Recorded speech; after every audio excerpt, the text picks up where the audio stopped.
Hello guys, Lewted host here with another dank stream.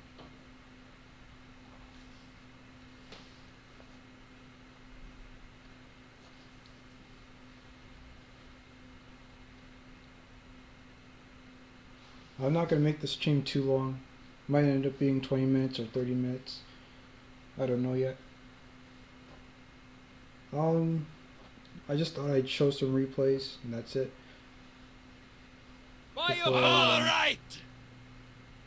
Before I really focus on making good streams, which I never do.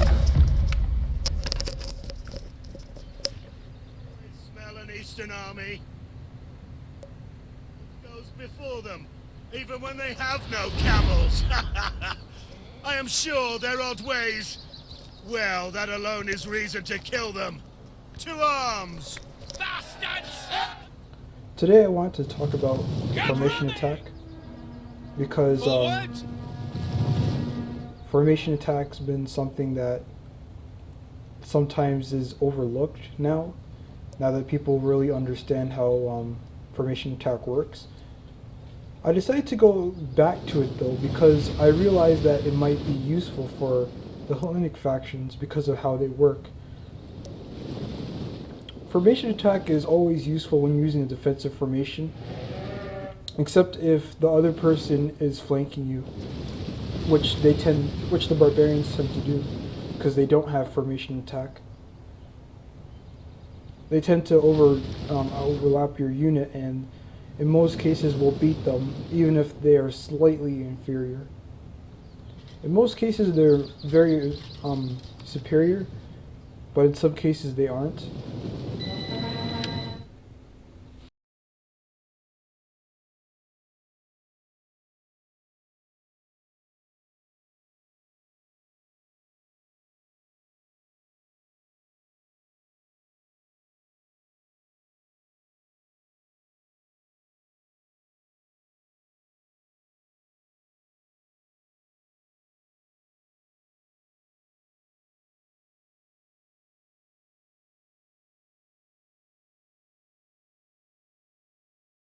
Sorry about that.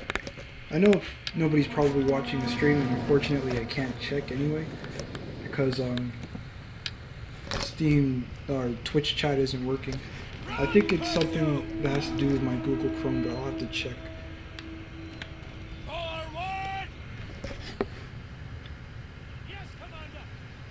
Ever since Rome 2 got updated, Twitch hasn't been working over here either, so yeah. Or hasn't been like noticing anyone else, so I have that problem. So the reason why I'm showing this battle is because I think that formation attack helped me win the battle.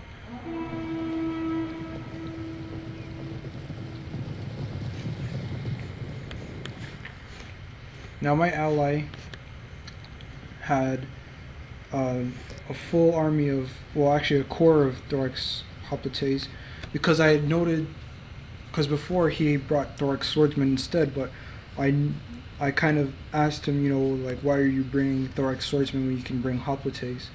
The Hoplites are better than the Swordsman in melee unless the Swordsmen throw their precursors off, in which case they'll do enough damage just to beat the Hoplites. When you're going up against the Romans, armor is a big thing. Armor and melee defense. It makes your units survive a little bit longer, and you can defeat, well, Thorax Hoplites can't beat armored legionaries for sure, but they can do enough damage so that units like Javelin Men or Tarentine Cav can hurt them afterwards. Or even you can use them before. I think that's a better idea actually.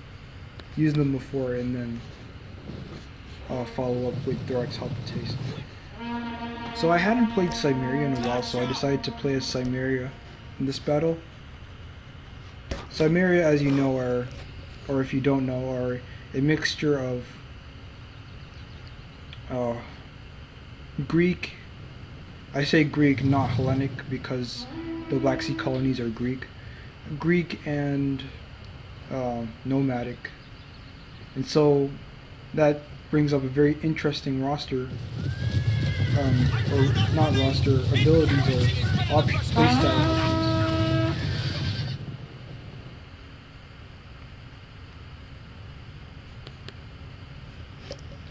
Now, my core consisted of hoplites, and hoplites, as you know, are strictly defensive. They're not good offensive. You'd be better off with swords for offense. I had accidentally put my men on, can't remember. But I made a mistake here and put them on something. So I just decided to focus on these elite Persian archers, make sure they run away. Then I had my own archers fire on these Cappadocians because they're better than my own Cav. He did take a lot of casualties.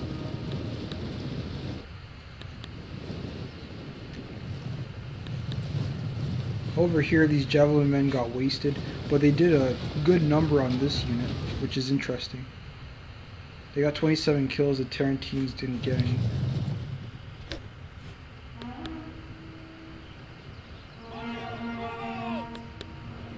So, as you know, nomadic archers beat Eastern archers always. The foot archers, the Parthian horse archers beat the steppe horse archers. The Bactrian horse archers beat armored horse archers. But nothing like the noble horse archers that the Eastern factions can bring don't beat the noble horse archers that the nomads can bring, because the nomads have better weapon damage. Or do they? Yeah, no, they have the same weapon damage. The noble horse archers for the Eastern factions have 39 melee attack, but for the nomads it's 42, I think. Now, my opponent, which was playing as Armenia, made a mistake here. Now, of course, he's probably thinking that he did a good thing by charging his armored horse archers into my heavy archers. So the Romans decided to take this opportunity and charge my men, which is a good play because I can't fire on them anymore. Break off!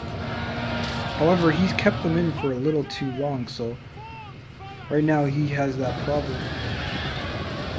Orders understood. Form phalanx at speed.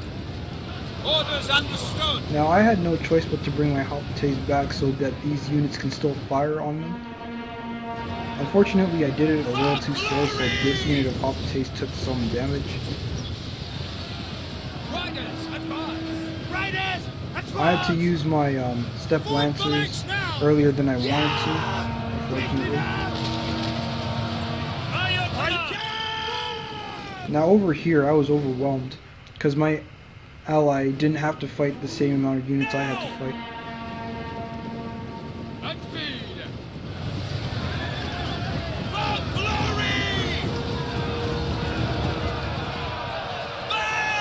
These two units don't have formation attack, but this unit does. Like I said, strictly defensive. They're just supposed to hold on for a while. Not a good move, but oh well. Definitely not a good move.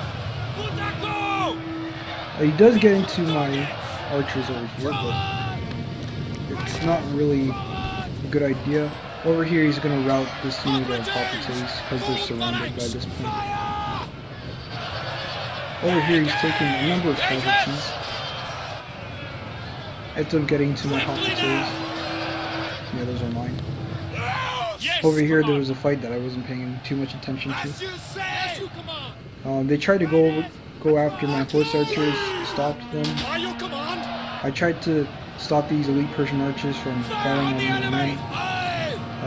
These Cappadocians caught me, and I mean, I knew they were going to catch me, but I just decided not to stop them.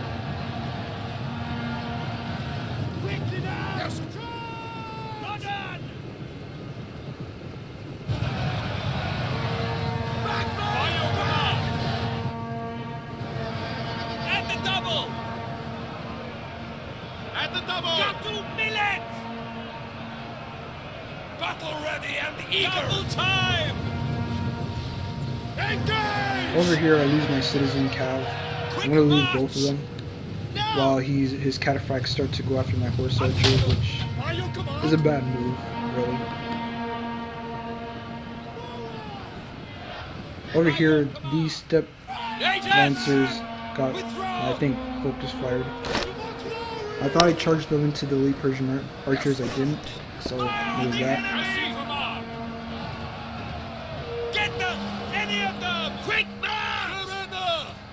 Over here, hoplites are holding, which is good. My ally is getting dug in, or he's fighting the Romans mainly. Orders understood! Back, men! Back! As you command! These Cappadocians got caught into my hoplites partially. My general was able to fire some shots into them, so that was good. Charge! Engage! Understood! I had to take off formation attack so I could focus on them. Riders forward! Here! Form phalanx now! Run! Orders understood! Formation attacks making sure that these units don't go too far. Of course I'm being flanked right now, so that's a problem. As you command! But I decided to, I think I was firing on these armored horse archers. Kill! Forward! I was also firing on these these noble blood cap. The Cappadocians pretty much got taken care of already, so Get running! I thought that was pretty good. I noticed this unit was facing the rear. To me, unfortunately, he was paying attention, so he was able to. There was some precursors into this Siberian noble infantry. Not a big deal, but yeah. These elite Persian archers get taken care of, which is good. Understood! Orders I understood! charge into these Cartly axemen. I think his general died, because I don't see him anywhere. I think I took care of him already. Blood on! Run! Advance at speed!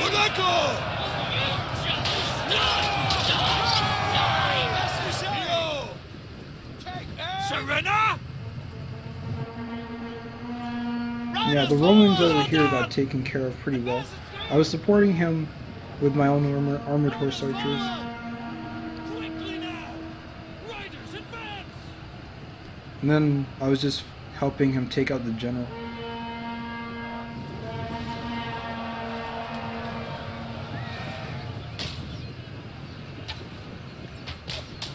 I took off skirmish mode on my armored horse archers because it didn't matter like where he went. Advance at speed!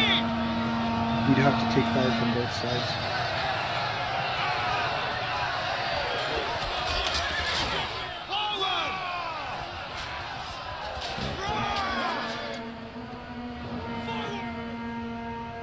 Over here, I just help my ally take care of whatever units he needs to get rid of. Formation attack helps me make sure my men don't go too Riders, far. advance! So this unit of legionaries are taken care of. I think formation attack was turned off for them. And yeah, that's pretty much it.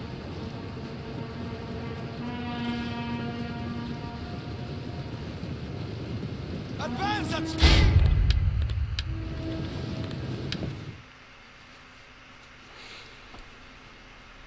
Now, if you didn't get much from that replay, and I'll just explain it why I think formation attack is still somewhat useful, especially for the Hellenic factions. Formation attack is mainly useful if you're going up against a unit that has high charge, because the units that are in the back don't go into the front, and they just stay where they are. Formation attack is more of a survivability thing.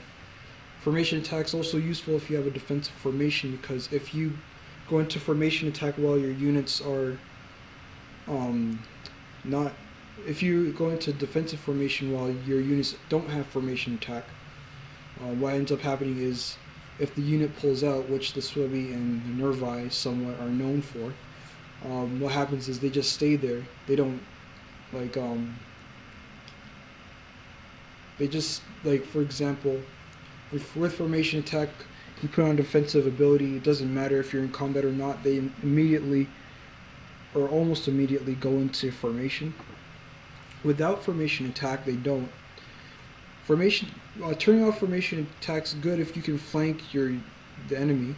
It's also good against pikemen because, believe it or not, if you get like a lot of infantry close to pikemen with shield wall or halberd phalanx, that just means that they're going to be able to poke more men at once.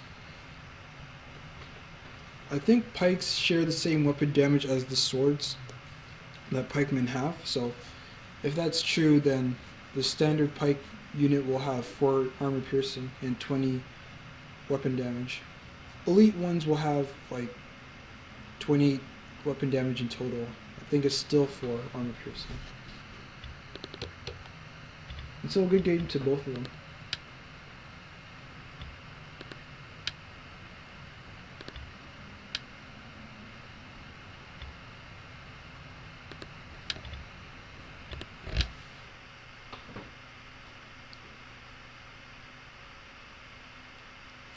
And I'm going to show one more battle, and I think I have enough time to play one, so I'll do that. So, I was playing as the Swebby, and my opponent was playing as Egypt. As I've said before, in my belief, or my personal opinion, the Swebby do counter the Egyptians, not because of the speed, but just because of melee stats and what the Swebby have to offer. I have chosen to attack first, men. They shall not know what hit them.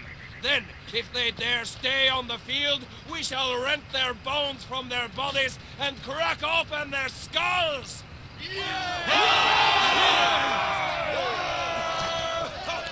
Surrender! See who? Let's go! Riders, forward! So, this was on a desert map.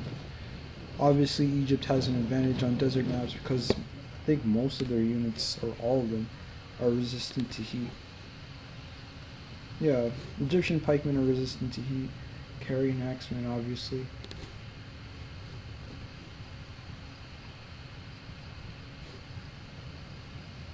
Royal Peltasts are, and so not every unit, except if you're playing the campaign. The regular Greek units aren't resistant to heat, but the Egyptian ones are. Nubian bowmen are also, they're considered to be actually African, but because Egypt is African, who cares? So when I first saw this setup, I thought he was doing a pike box. It turns out that he actually didn't. On both sides he has a unit of Thuriel spears, as you can see here. He's also going to have another one around here.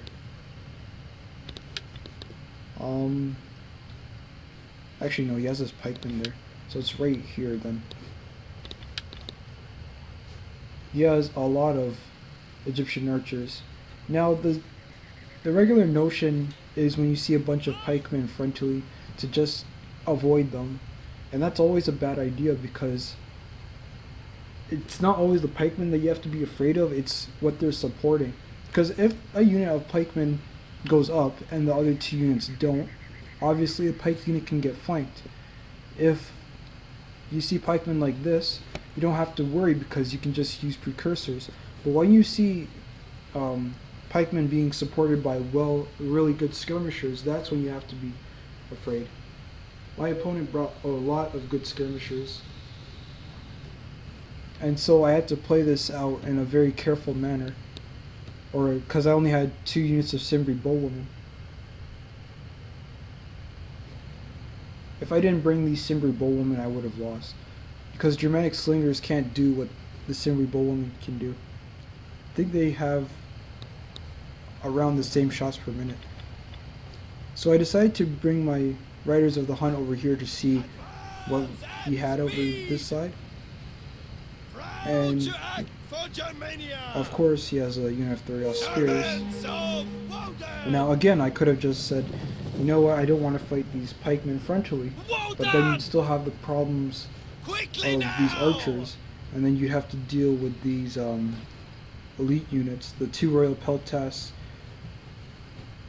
Yeah, and that's something I didn't want to deal with. Because I know how to beat pikemen frontally, you just need to have enough precursors, which in this battle I did have. I did make a mistake in this battle, but I mean it wasn't big enough to make me lose. Get ready! Now all I had to do was just come into range of the pikemen only. Get ready! If I could come into range of the pikemen, what would end up happening is his own units would be forced to come out, which is what happened last time I did this tactic. So I start off the battle by firing on his pikemen, who have low, somewhat low armor, lower than average health, and definitely lower morale.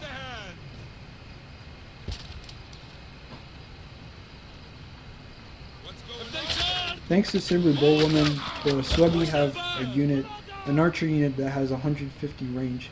Now longbow archers do have 125 range with 40 missile damage, but it's not always useful to have longbow hunters over Cimbri Bowwoman.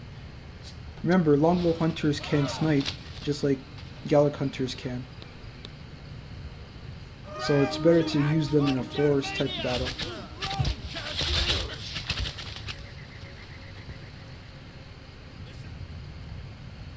Now the weird thing about pikemen is, even though I think I can show it here, yes,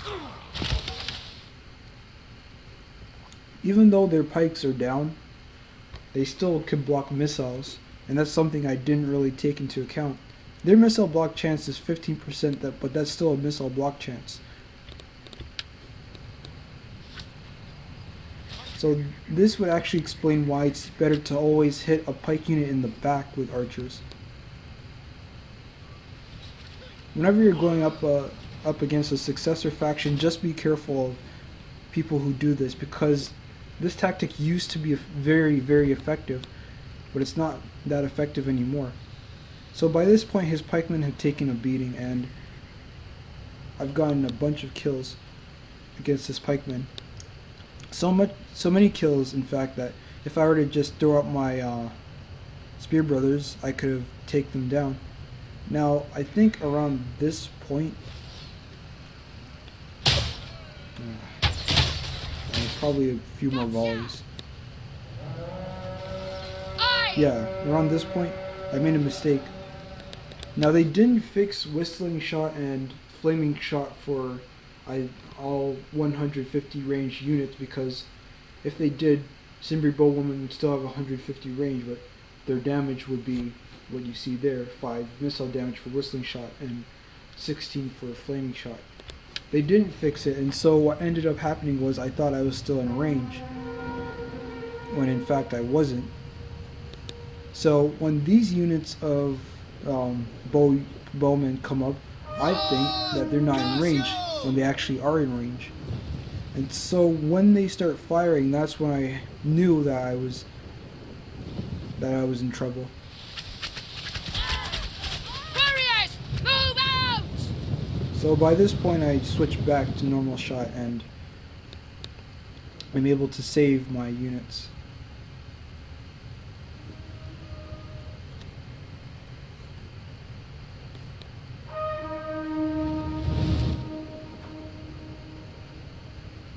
Run past you! Forward! Well done! Watch over us! Move out! Forward! By this point, I noticed that he's brought up his skirmishers, which a lot of people like to do. Advance at speed! So what I decided to do was do what I thought was a good idea. Forward! Take off!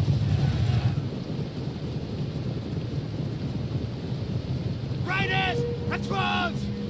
Advance at speed! Riders, advance! Now I should have been more careful, but at the same time I did get a bunch of volleys off, so I think that was pretty good. Warriors, So I just went straight for the Egyptian pikemen, like I said. And yes, I did take a lot of fire, but these guys have a good missile block chance. Their charge lance isn't that bad either.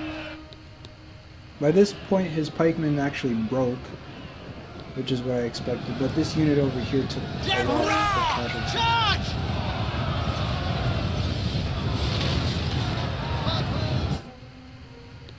I wasn't paying enough attention and I messed up a bit. I should have been a little bit quicker with my melee infantry, but I wasn't. If he didn't have this many skirmishers, I could have lost. Like, if he had enough correct swordsmen, I would have lost.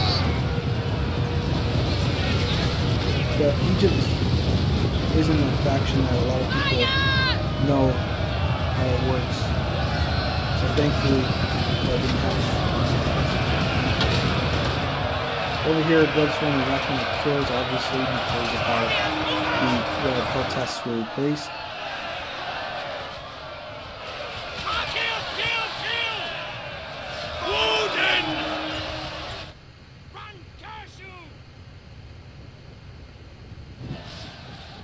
Take charge!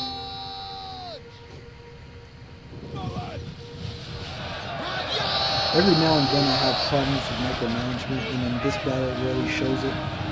I went straight for his general with the unit of Bloodstorm. Obviously they're going to win because these guys are relaxing it.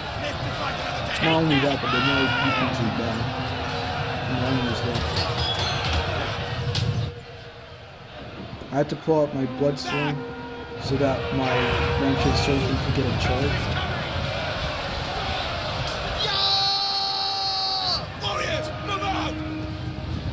Now, this was the mistake that I was talking about earlier that I don't think was a big deal. See, I didn't know that his royal peltasts were mixed in with these Egyptian pikemen, or else I probably wouldn't have charged them in like this.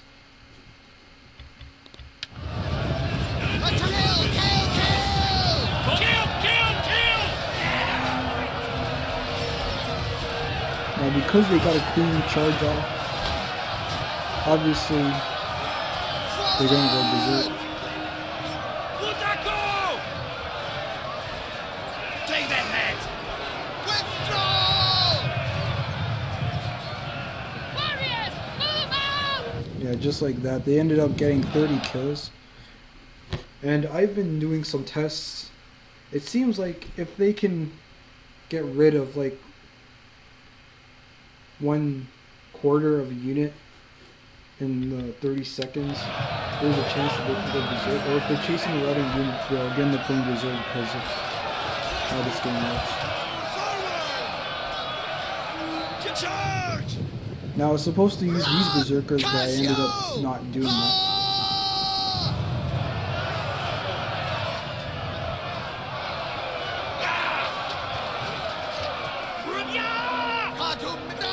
Over here, I used these Bloodsworn to throw precursors into this unit of Tarantine Cav. I did that on purpose. I don't know if you noticed. And over here, his entire army is just going to rout.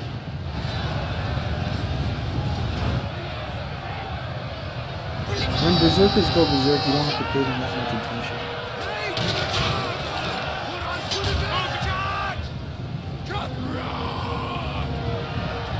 I should have used these wolf warriors to go into the rear and flank of this unit, but I ended up going for the Union Bowman instead. Pretty sure.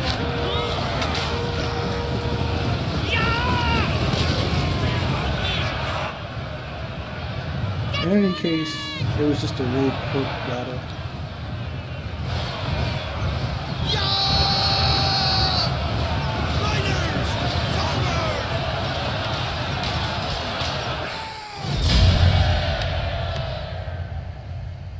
Yeah, not bad.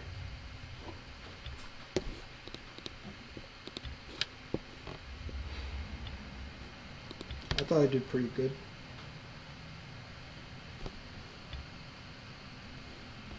So like I said, stream's gonna be 30 minutes. Was that 30 minutes? Let's check. Yes, this was a multiplayer battle. I really need to fix Twitch chat.